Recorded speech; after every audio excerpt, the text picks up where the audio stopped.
Haleluya!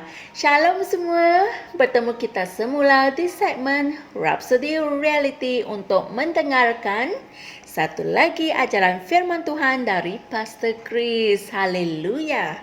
Bagi yang pertama kali datang ke saluran kami, saya ucapkan selamat datang dan firman Tuhan pasti memberkati anda hari ini. Haleluya! Hari ini 9 Oktober dan Pastor Chris berkongsikan mesej yang bertajuk Nyatakanlah apa yang kamu inginkan di dalam namanya. Puji Tuhan. Ayat Injil tema kita hari ini dipetik dari Yohanes 14 ayat 12 hingga 13 yang berkata, Sesungguh-sungguhnya aku berkata kepadamu, sesiapa yang percaya kepadaku, dia akan melakukan juga pekerjaan-pekerjaan yang aku lakukan. Bahkan pekerjaan-pekerjaan yang lebih besar daripada itu. Sebab aku pergi kepada Bapa, dan apa saja yang kamu minta dalam namaku, aku akan melakukannya, supaya Bapa dipermuliakan di dalam Anak. Haleluya! Ketika Yesus berfirman, dan apa saja yang kamu minta dalam namaku, aku akan melakukannya. Dia bukannya berbicara tentang doa. Perkataan minta adalah atio dalam bahasa Yunani, dan ia adalah pengganti bagi perkataan pelukan.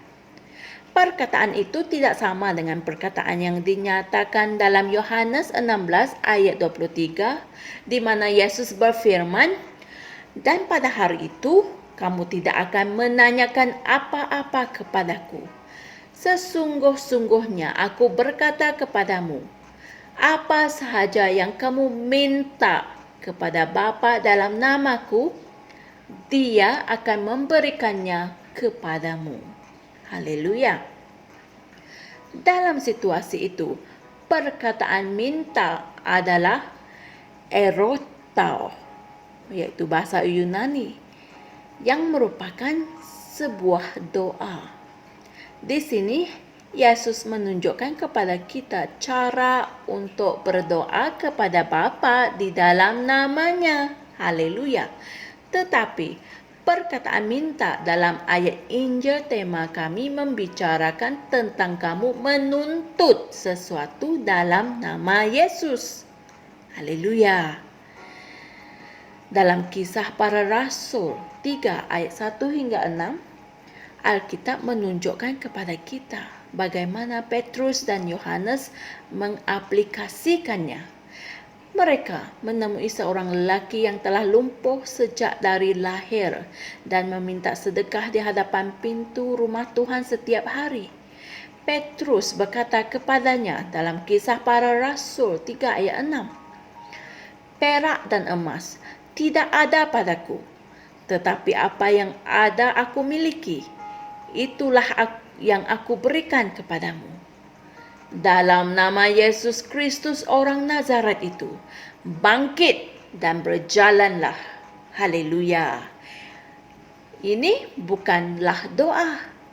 Petrus telah membuat tuntutan di dalam nama Yesus. Puji Tuhan.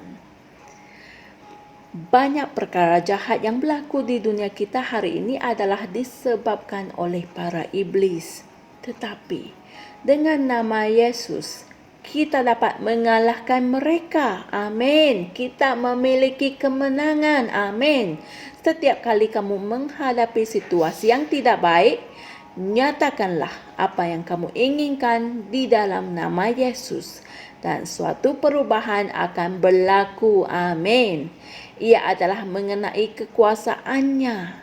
Gunakan nama Yesus untuk memelihara kesihatan tubuhmu, untuk menenangkan ribut di sekitar kamu dan menyebabkan perubahan berlaku di dalam rumah, keluarga, komuniti, kota, bandar dan di negara kamu. Haleluya.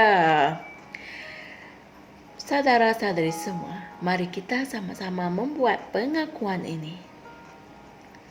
Dalam nama Yesus, aku menentang para penguasa kegelapan, para iblis yang menipu, yang menimbulkan kekeliruan dan kekacauan, roh-roh jahat yang menyebabkan kemusnahan di negara-negara di dunia ini. Aku melumpuhkan segala usaha mereka. Aku mengisytiharkan bahawa roh-roh jahat ini tidak akan menang. Aku mematahkan pengaruh dan kekuasaan syaitan ke atas negara-negara dan para pemimpin negara tersebut. Dalam nama Yesus Kristus yang Maha Perkasa. Amin. Untuk mempelajari topik kita dengan lebih mendalam pada hari ini, sila renungkan juga ayat-ayat Injil berikut, iaitu Kisah Para Rasul 14 ayat 8 hingga 10 dan Markus 16 ayat 17 hingga 18. Haleluya, puji Tuhan. Sungguh hebat pembelajaran kita pada hari ini. Sebab itulah ianya penting untuk kita mempelajari firman Tuhan setiap hari. Semakin banyak pengetahuanmu tentang kekuasaanmu dalam Kristus dan siapa dirimu yang sebenarnya dalam Kristus, kamu tidak akan hidup seperti seorang mangsa, kerana segala sesuatu tunduk kepada kamu dan kamu menguasai serta memerintah ke atas segala sesuatu. Haleluya.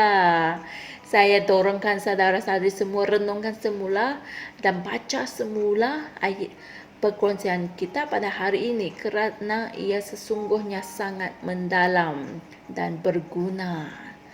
Jumpa lagi esok dan Tuhan berkati. Shalom. Kami percaya saudara-saudari semua telah diberkati dengan perkongsian firman dari Rhapsody Reality. Bagi sesiapa yang ingin menjadikan Yesus Kristus sebagai Tuhan dalam kehidupanmu, kamu boleh mengucapkan doa ini bersama dengan saya.